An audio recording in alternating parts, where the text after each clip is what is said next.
Wait, don't do it. I'll buy them. 3 Apache girls dangle in the dust, wearing the same mark that once kept me breathing. The words cut through the noise like a rifle shot. The crowd froze. The sheriff's hand stopped mid-motion on the lever. Dust swirled beneath the gallows, wrapping around the 3 girls who hung by their ankles, their dark hair brushing the wood. The wind carried the smell of sweat, whiskey, and fear. No one expected the voice to come from the man standing by the hitching post, a rancher with tired eyes and a sun-cracked hat. Jack Mallory hadn't meant to interfere that morning. He'd only come into Red Hollow to trade cattle before the storm rolled in. But fate had a habit of tripping a man when he least expected it. If you're watching this, subscribe and let me know where you're watching from. This story gets much more intense, and I'd love to hear your thoughts in the comments below. He saw the scene and froze. The 3 girls couldn't have been older than 16. Their faces were bruised, their lips cracked, their bare feet caked in dust. The sheriff and his men were drinking from a bottle, laughing about making examples. Jack's stomach twisted. He'd seen this before, soldiers calling at justice while burning villages to the ground. The sheriff squinted at him, his tone thick with mockery. "You'll what, stranger?" Jack dismounted slowly, the leather creaking under his boots. He tossed his rifle to the ground and reached for his purse. "You heard me.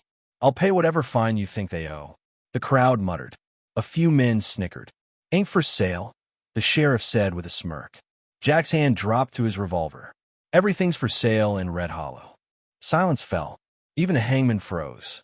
The sheriff's grin faltered. For a long moment, no one moved. Then he gave a shrug and spat in the dirt. "Fine. $10 each. You're a fool, rancher." Jack didn't blink. He counted 30 silver dollars into the sheriff's palm, each clink echoing louder than thunder. The sheriff pocketed them, waved his men away, and the ropes were cut.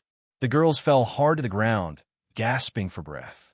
One of them looked up at Jack, her eyes fierce despite the pain. That was when he saw it. The faint mark burned into her shoulder. A crescent shape, like a hawk's wing. His heart stumbled. He had that same mark, hidden under his sleeve, carved into his own skin years ago. A memory flashed. A canyon, blood, and a young Apache girl leaning over him, whispering in broken English, "Hawk protect you." And now here she was, hanging moments from death. Jack swallowed hard. "Let's go," he said softly. The sheriff barked a laugh behind him. "Hope they're worth it, cowboy." He didn't answer. He just lifted the oldest girl gently to her feet, then helped the others onto his wagon. The crowd watched in silence as he rode out of town, the storm clouds crawling closer from the west. Hours later, lightning flashed across the prairie. The wind howled through the wagon boards. The 3 girls huddled beneath an old coat that smelled of horses and smoke. Jack didn't speak for miles. What could he say? He wasn't a hero, just a man trying to make peace with the ghosts he'd left behind. When the thunder softened, the oldest girl finally spoke. Her voice was quiet but steady. "Why you save us?" He gripped the reins tighter. "You saved me first," he said. She turned her head, eyes sharp through the dark. "You soldier in Canyon." He nodded slowly. "Your people found me, nursed me. Your father, the Hawk Chief." She didn't reply, just stared at him like she was searching for truth. Her sisters leaned against her shoulders, shivering. The rain thickened, drumming on the wagon top. Jack glanced at the mark on her arm again, the same one burned into his own. He didn't know what fate had planned by crossing their paths again, but one thing was clear. Mercy had a price, and he'd just paid the down payment. The storm rolled in heavy that night, sky cracked open with thunder that shook the earth. Jack's wagon creaked along the muddy trail, the wheels slipping in the wet clay. Inside, the 3 girls huddled together, their faces ghost pale in the flickering lightning. He kept glancing back at them, not out of pity, out of guilt. Every time the thunder lit their eyes, he saw the memory of his own sins staring back at him. He wanted to say something, anything, but words felt useless against the weight of what had just happened. His voice, when it finally came, was barely more than a breath. "You're safe now," he said. "No one's going to hurt you here." The oldest girl lifted her head. She couldn't have been more than 17, but there was something ancient in her eyes, something that had seen too much loss to ever forget it. "Safe?" she whispered. "Nowhere's safe for us." Her voice was quiet, but it cut through him like a knife. He looked away. She wasn't wrong. He'd seen what men like the sheriff could do when no one stood in their way. By the time they reached his ranch, the rain had eased to a mist. The land stretched wide and empty, the kind of place that could hide a man or bury him just the same. Jack helped the girls down, his coat soaked through. "Ain't much," he said, nodding toward the old barn and the lights spilling from the cabin window. "But it's honest ground." The youngest girl, no older than 12, clung to her sister's arm. Her bare feet sank into the mud. Jack led them inside, stoking the fire until the chill broke. The crackle of burning would fill the silence. The girls sat close together near the hearth, trembling less now. Jack found himself watching them, remembering the day he'd been carried half dead into an Apache camp, shot, delirious, and ready to die. He remembered the cool touch of water on his lips, a young girl's small hand pressing cloth to his wound, and her father, the Hawk Chief, saying something in a language he didn't understand. But the way he said it, gentle, almost like a prayer, had stayed with him. He rubbed the scar on his arm unconsciously. That same crescent mark, burned in by fire to seal a promise he never kept. The oldest girl looked at him then. "You remember my father," she said, her voice flat, more statement than question. "I do," he answered quietly. "He saved me when he didn't have to." Her dark eyes narrowed slightly, testing him. "He died for saving men like you." The air thickened. Jack lowered his gaze. "I know," he said, "and I'll never forget it." She didn't reply, just stared at the fire, her hands tightening around her sister's. Outside, the wind moaned across the plains, brushing the roof like a warning. He made them warm soup, what little he had, and placed it in front of them. The youngest smiled shyly, whispering a small thank you. The sound of it almost broke him. It had been so long since he'd heard a word spoken without suspicion or anger. When he finally lay back in his chair, exhausted, the oldest girl was still awake, watching him.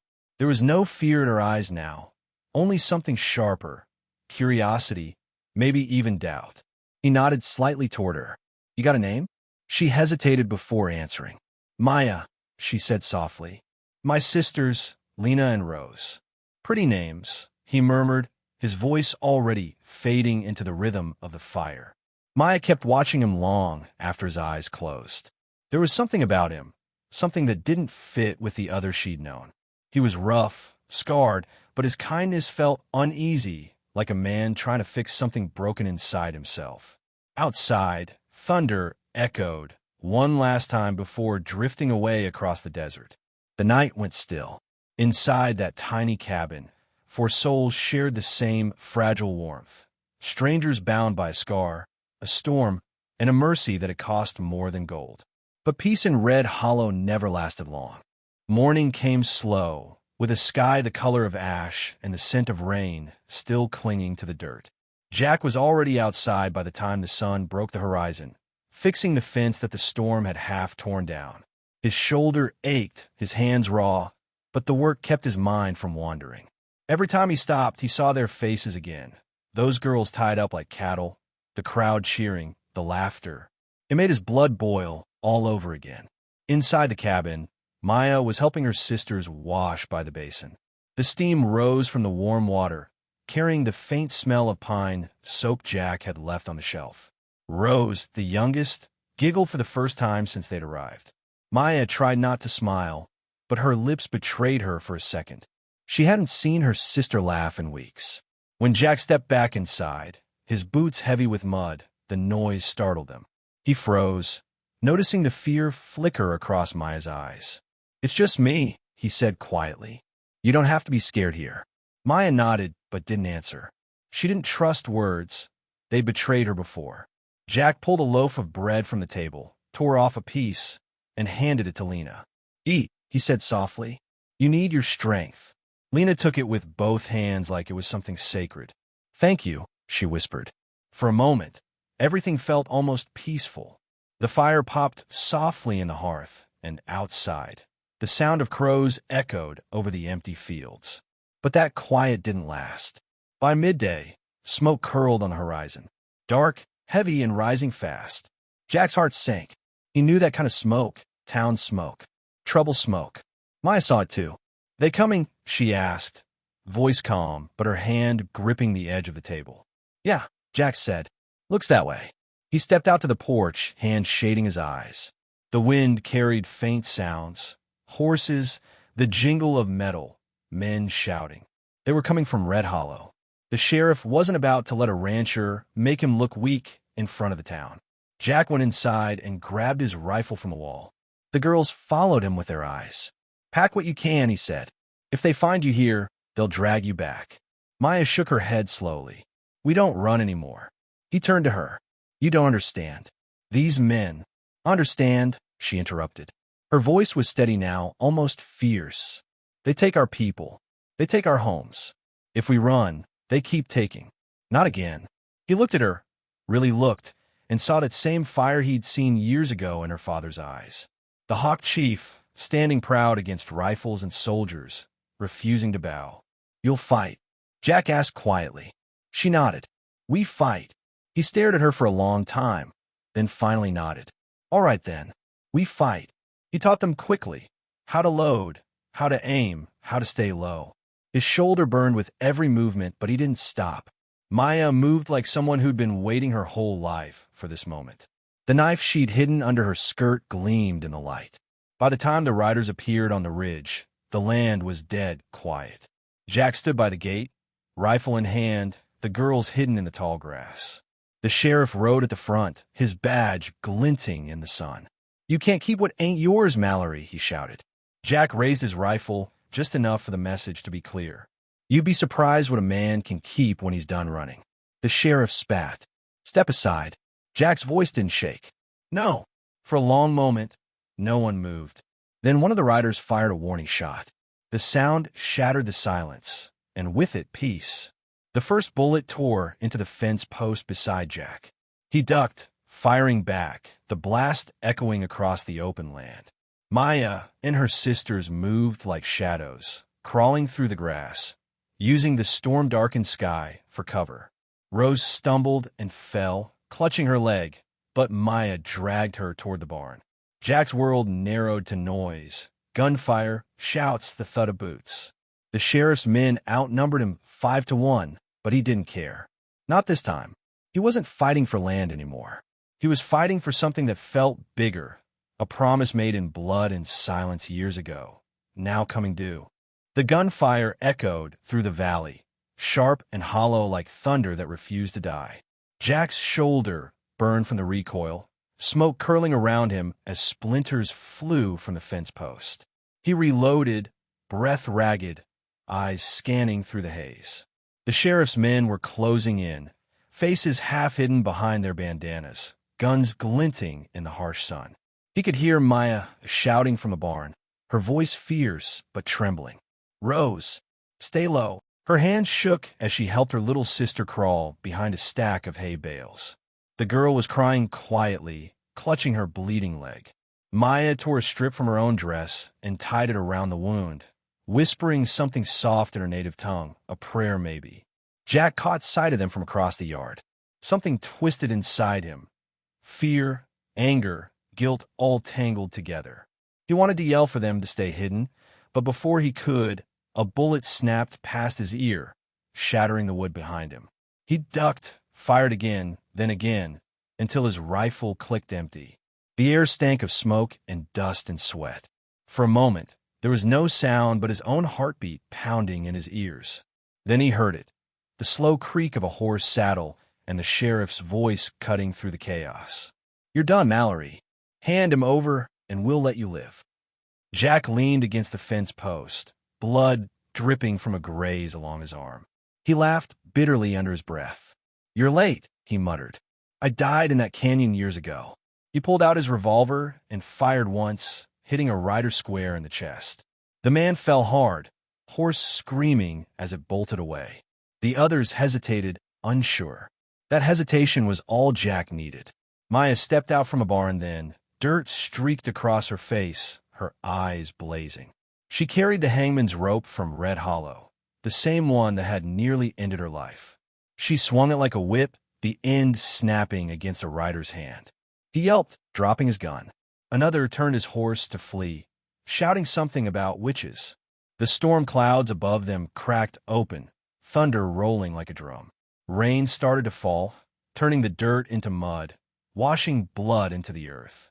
Jack stumbled, his shoulders screaming, his hands slipping on the wet wood. One bullet tore through his sleeve, grazing his ribs. He fell to one knee, breathing hard. "Stay back," he shouted hoarsely, voice swallowed by the storm. But Maya didn't.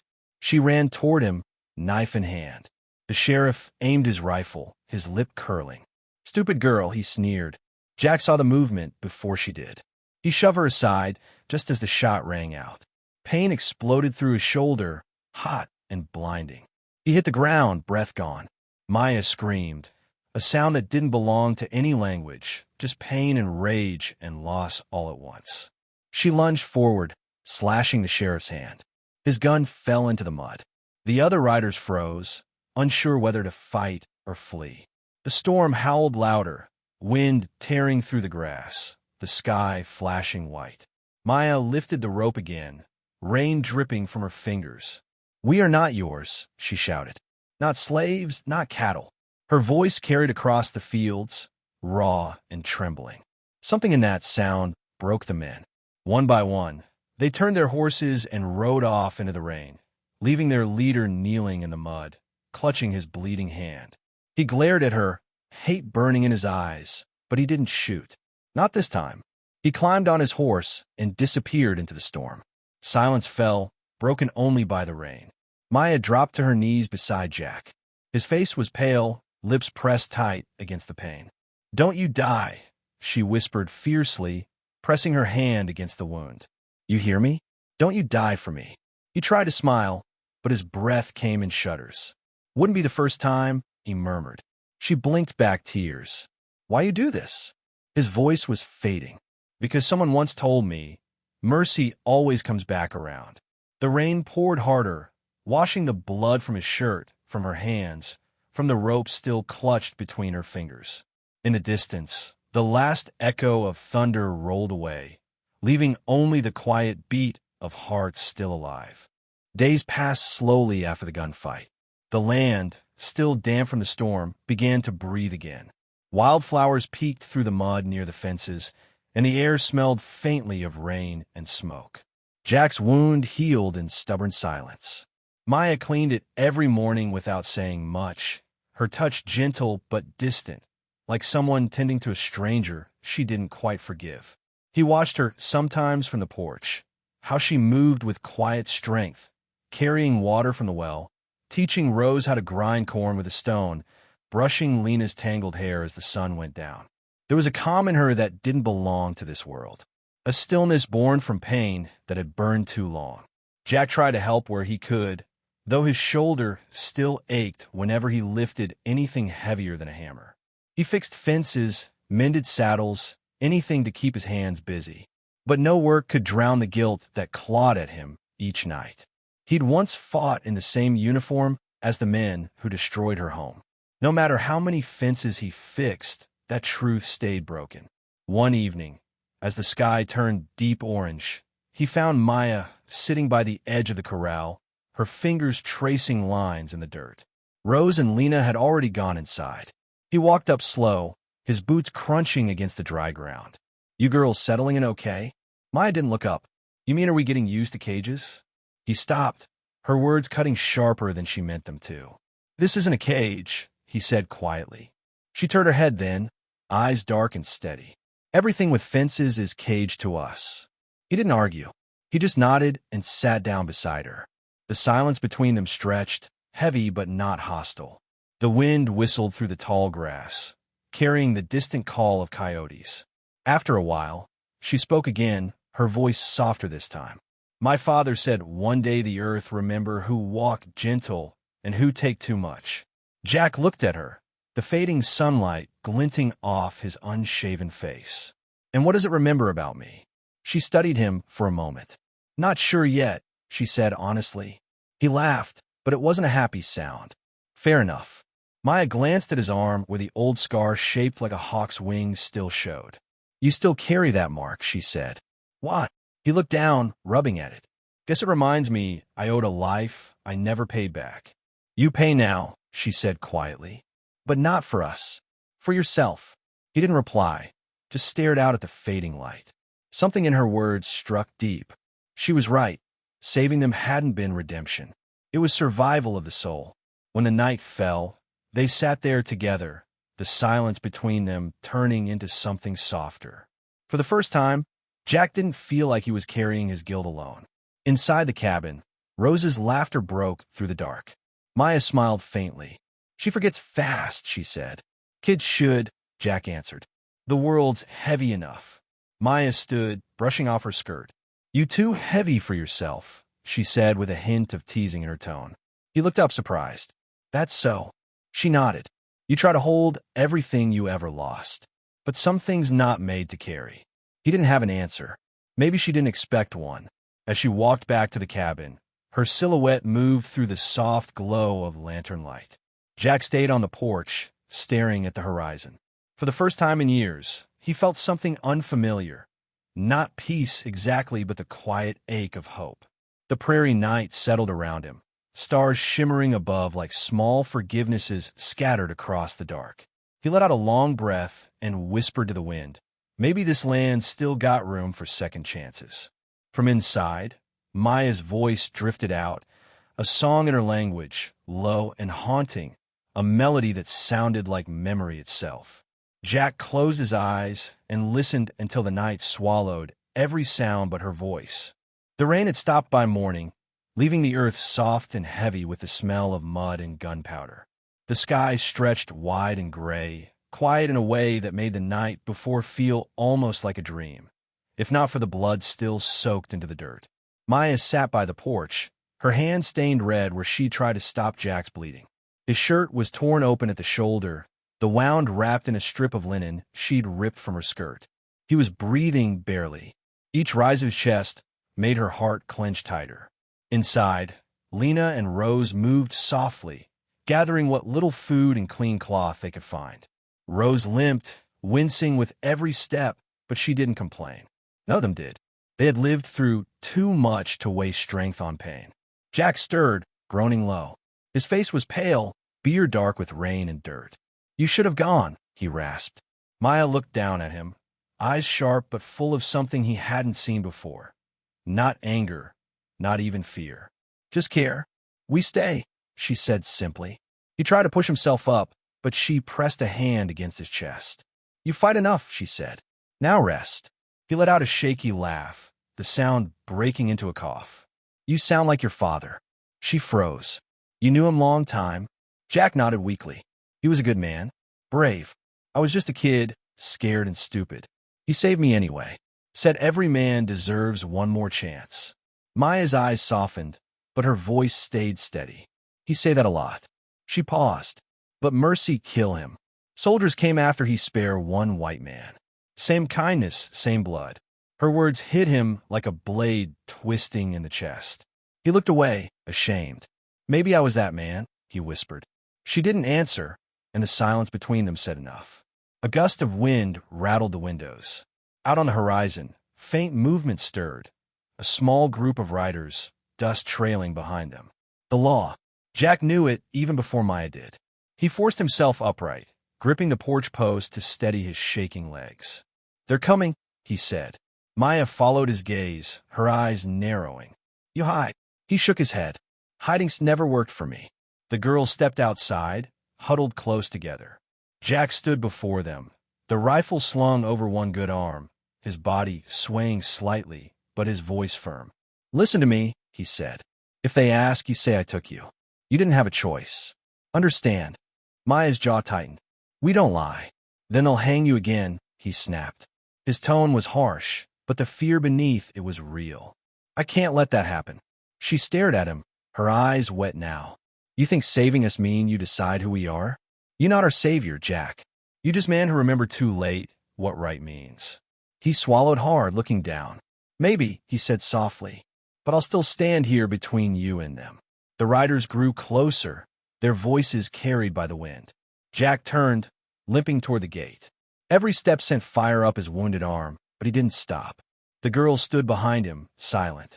When the lawman reached the fence, the one in front, a federal marshal by the look of his badge, called out, "Heard there was trouble out this way. You Jack Mallory?" Jack nodded once. "That's me." The marshal's gaze swept over the yard. The bullet holes, the bodies half buried in the mud, the Apache girls standing quiet behind the porch. His hand hovered near his holster. "Sheriff said you killed his men." Jack's voice was steady low. "They came to kill children." The marshal's eyes narrowed.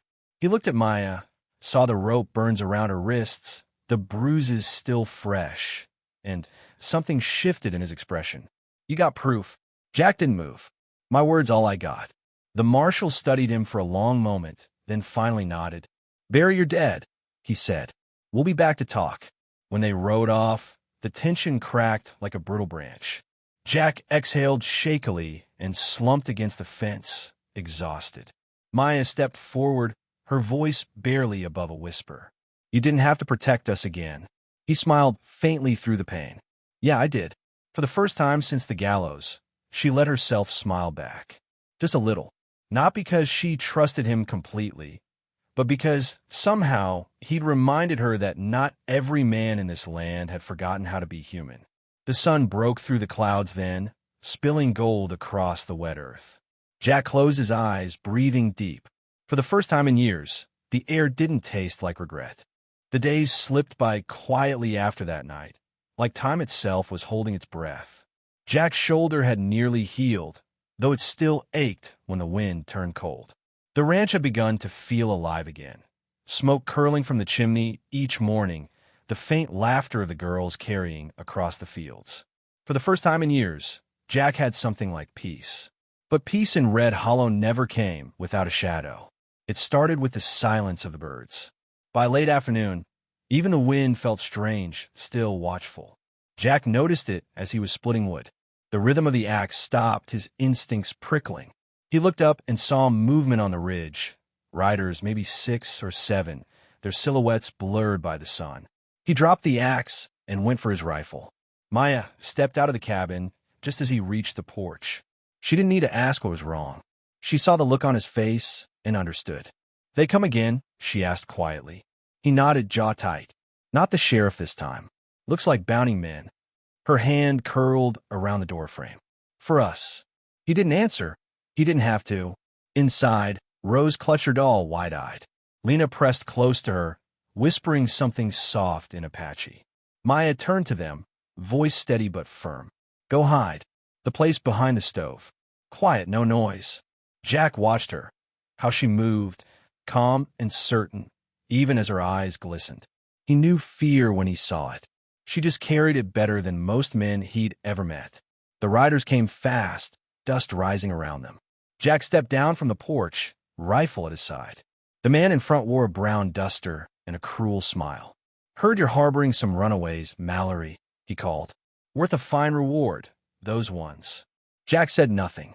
His silence stretched until it became its own kind of warning. The man spat into the dirt. "Step aside. We'll take him off your hands nice and easy." Jack's eyes didn't waver. "They're not yours to take." The bounty hunter laughed, low and mean. "Ain't yours either, old man." Jack leveled the rifle. "They're under my roof. That's all that matters." The man's smile vanished. "You really want to die over some Apache girls?" Jack's voice dropped, rough and steady. "No, I already did. Now I'm just making it count." The tension cracked like lightning. A shot fired. Jack ducked, returned fire, the sound roaring through the empty land. The girls inside covered their ears. Maya stayed near the door, her hand tight around the handle of her knife. Another bullet tore through the railing, splintering wood beside Jack's arm. He moved quick, firing again, taking one rider down. But they kept coming. Maya burst from the doorway, grabbed Jack's arm, and pulled him back behind the trough. "Too many," she shouted. "I can't let them take you," he hissed. "You already save us," she said, tears mixing with the dust on her face. "You don't need to die again." A bullet grazed her shoulder. She gasped but didn't fall. Jack turned, fury flaring through him. He fired 3 more rounds, every shot meant to keep them back. His arm screamed in pain, but he didn't stop. When the last rider raised his pistol toward Maya, Jack moved on instinct. He stepped in front of her just as the gun went off. The shot hit him square in the chest. The sound cracked the world in half. He stumbled backward, eyes wide, then dropped to his knees. Maya caught him before he hit the ground. Her hands pressed against his wound, blood warm and endless beneath her palms. "Jack," she whispered, shaking him. "Stay with me, please." He tried to breathe, the sound wet and shallow. You girls run," he managed, voice barely there. Maya shook her head fiercely. No running. We finish what you start." The remaining riders saw the fire in her eyes, the kind that doesn't fade, doesn't break. And one by one, they turned their horses, spurred by something that felt a lot like shame. The sound of hoofbeats faded into the distance. Maya held Jack close, the rain beginning again, soft and cold against her face. "Why you always stand in front of us?" she whispered through her tears. He gave a faint smile, barely visible. "Because once someone did the same for me." His head fell back, eyes half closed. She pressed her forehead against his, her sobs shaking both of them. "You don't leave yet," she pleaded. "Not yet." He breathed out slow, whispering something that barely touched the air. "Tell your sisters, the land remembers gentle hands." And then his eyes drifted toward the open sky, where thunder rolled far away like a drum calling home. Maya sat there long after the sound had gone, holding him in her arms, his blood soaking into the soil beneath them. The rain washed over them both, and for the first time, the earth felt quiet, like it was listening. The rain lingered into dawn, soft and endless. It soaked through the soil, through the grass, through the old boards of the porch where Jack's body now lay wrapped in his weathered coat. The land was quiet, not the silence of emptiness, but the kind that feels sacred. Maya sat beside him for a long time, her hair plastered to her face, her hands trembling in her lap. The world felt different now, heavier, slower. She had seen death before, more than once, but this one carved something deeper. Jack hadn't been her blood, but he had become something harder to name. When the sky finally cleared, she stood. Her eyes were red, but there was a strange calm in them, the kind born when pain has burned itself out. She looked at the horizon where the sun broke through the clouds, gold spilling over the land he'd fought to protect. Lena stepped onto the porch, holding Rose's hand. "He's gone," she asked softly. Maya nodded once. Rose pressed her doll to her chest. "He saved us again." Maya crouched, brushing the child's cheek. "He did what good men do," she said, "even when no one watching." They buried him beneath the lone oak near the corral, the same spot where he'd once mended fences in the heat of summer. Maya carved a small hawk into the wooden cross they made, using the same knife her father had given her. Beneath it, she pressed her hand into the wet soil, leaving her mark beside his. For a while, they stood in silence. Then Maya spoke quietly, almost to the wind. "You say mercy always come back," she whispered. "You're right." Weeks passed. The girls learned to tend the cattle, fix the fences, and plant near the creek. The ranch became something more than land. It became a promise. Travelers passing through saw the 3 Apache women working side by side and nodded with quiet respect, though few dared to ask who they were. Maya sometimes sat by the porch at night, watching the stars. She could still hear Jack's voice in the wind, not as words, but as a feeling. The same stillness her father carried. The same strength that doesn't shout, but simply stays. One evening, Lena brought her the small tin box they'd found in the cabin, Jack's things. Inside was a faded photo of a young soldier and a folded piece of paper, yellowed with time. Maya opened it gently. The handwriting was rough, uneven, but the words were clear.